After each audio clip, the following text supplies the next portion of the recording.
everyone, how are you guys doing? I hope you're doing great. Today's conversation is going to be a little bit different. In the past, whenever I recognized that I was confused with something, I realized that it was because I was absorbing a lot from the environment around me. I was taking as though the ideas of other people would be meaningful to me. I absorbed as though the things that they were pursuing were things that were relevant to me. And the thing is that most of us do that on an unconscious basis. And once you start to realize that you're none of those thoughts in the first place, not just because it's coming from other people, but it's because they are not representative of your intent or where you're going, where you're heading to in your life, what you what your goals are, what your aspirations are, then you start to realize that there's no need at all to be in that state of confusion. You can do many things actually to always remember yourself of the track that you're here to experience, which is one that you can make and create every day by you simply being yourself. This is the path, of course, of authenticity, of you recognizing what is truly meaningful to you, what your values are, and what you truly want to manifest. And this is not something that other people can tell you about. It's you that has this power of choice, of choosing what you want, of choosing where you're heading to. And years ago, when I started to realize that, of course, that it was like this aha moment that I had. And of course, it was not an easy one because it came accompanied, so to speak, by other things that were not that nice, which was a burnout, for instance. I was pursuing things that I thought that were important to me, but actually I was following things that were not part of my journey, and I accepted as okay, as part of my life. So after that experience, of course, that I started to be more mindful about what I was pursuing and what my true values are, and setting my own tone, setting my own things, living the life according to my own rhythms and my own pace. And eventually, to get to that, you have to say no to many other things that probably you might be saying yes for too long, or things that other people may bring. And not necessarily that those things cannot be something that you may consider for yourself. Those things can be something meaningful, but very often it's part of the perceptions that other people have about their own lives. So you don't have to necessarily take them with you. And what I was doing, of course, and that was truly relevant for me to not be in that state of confusion, was to set certain practices for myself. And one of them was, of course, meditation on a daily basis, like doing something else, like as you dedicate yourself to your work, then it's possible to do that and apply this to your spiritual practices too. And this is what I started doing. I started to take the time to dedicate myself to myself.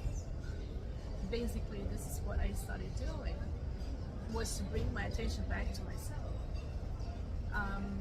And as you remind over and over again of who you are, then less and less confused you get about life, about what you're doing, about where you're heading to, about your intentions, about your motivations. You don't get stuck in the mud. And even if you get confused, it's not for too long. You know exactly what's going on. You know exactly where things are happening and what you can change it and what you can do about it. And you can do that with ease, without complaining, without wasting your energy, your mental energy, your emotional energy, your physical energy, in sometimes like a complaining or asking other people and taking their time or taking your time with things that are not meaningful, but that you think that this is going to solve or that are responsible for whatever you might be living.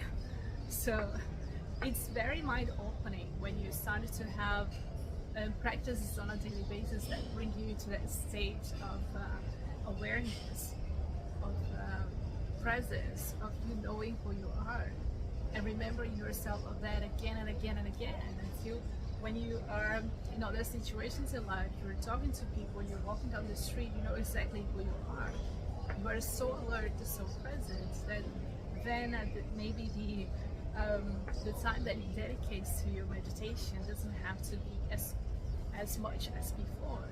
It's like any other activity. Let's say that you have dedicated yourself towards certain work, okay, and you have developed the skills. At the beginning, of course, when you start to develop any skill, it takes longer. But after you practice that over and over and over again, that feels so easy to you that you don't necessarily need to be dedicating as much time as possible to that. Of course, in the production side, you can do it if that's what you want. And you can always find something that you can improve and push forward and get better into, and get better by tweaks, by paying attention to the details. With meditation, there is always something more. There's always something beyond to be explored, and that's why I think that's so fascinating from a very aware point of view, not one that is fantasizing about spirituality. I really do believe in a spiritual practice that is very connected to daily life, not that try to use all kinds of things around to create stories and things like that. I prefer a thing that is truly connected to our lives, and not that it derives from this material side of life, but something that is applicable and that you can exercise on a daily basis with every situation that comes up. When you have a conversation with a person, or when you have to take a decision, what's your response toward those things?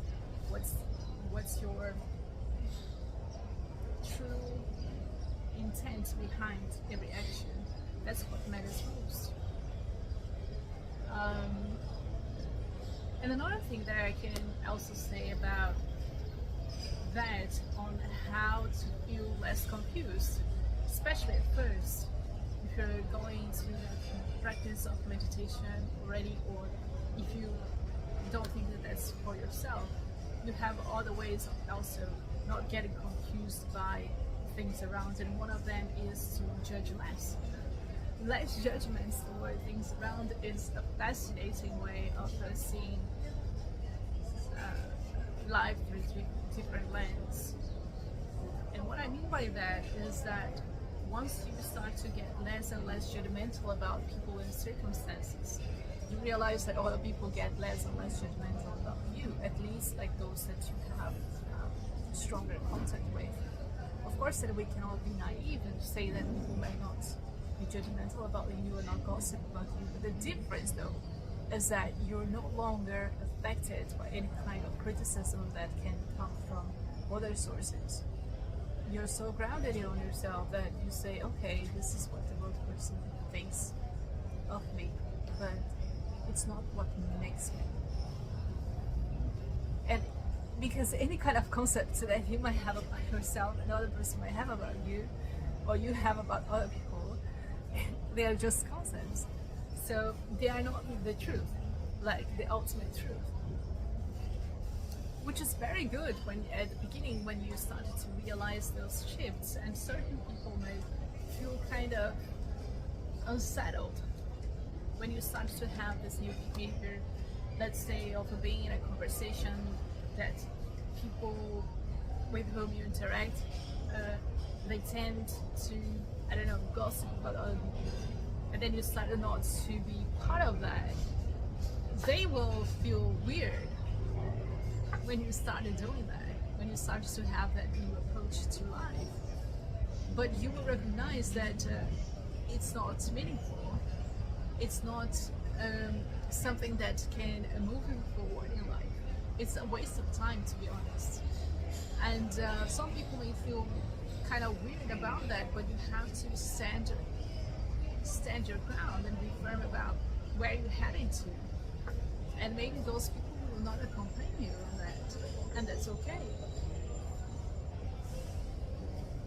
The thing about the judgment is that when people judge others, they are not just thinking about that, but they are feeling about that, and they are also speaking about that, which is a form of action.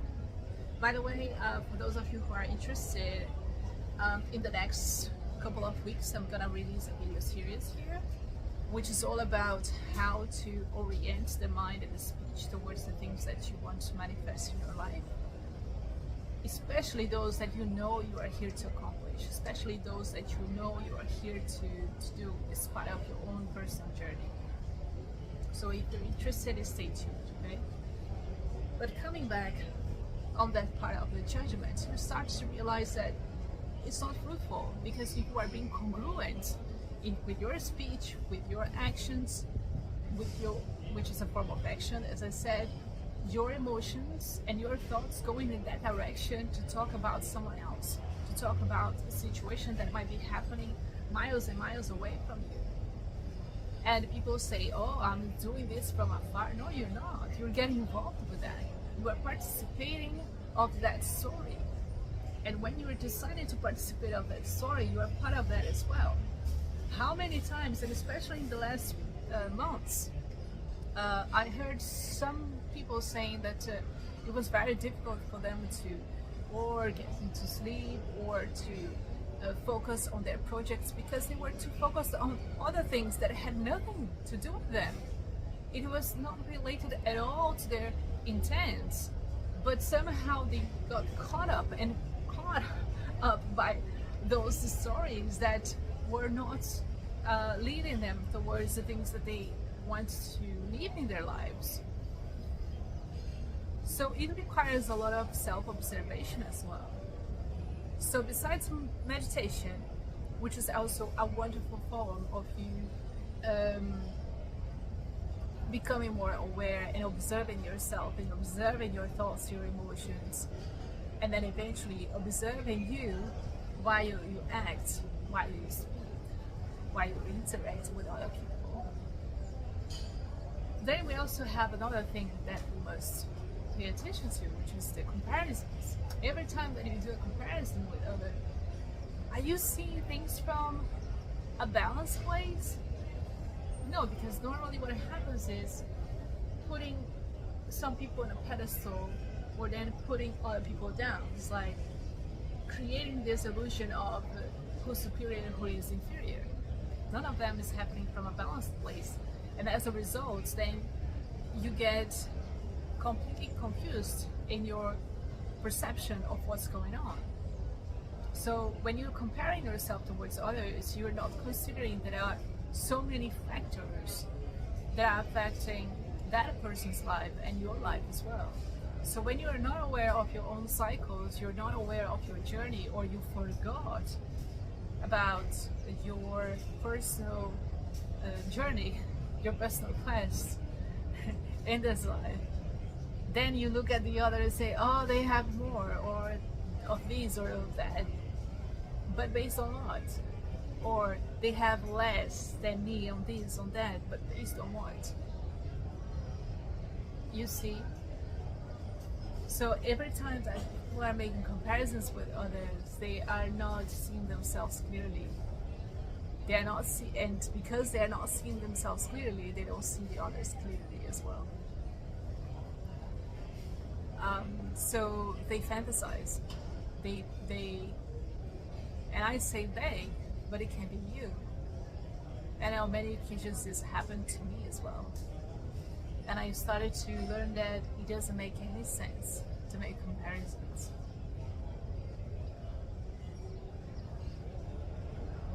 For certain things is food for the thought. The intellect loves to create patterns, to create connections, and to see what is related to what, and is in the search of that all the time.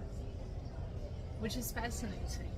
Um, the intellect has its place, as I said in previous videos, but sometimes it can be detrimental, this characteristic of how we use the mind.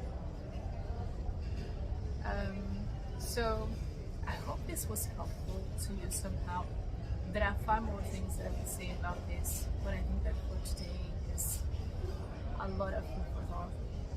Not one that is meant to cause confusion or any sort.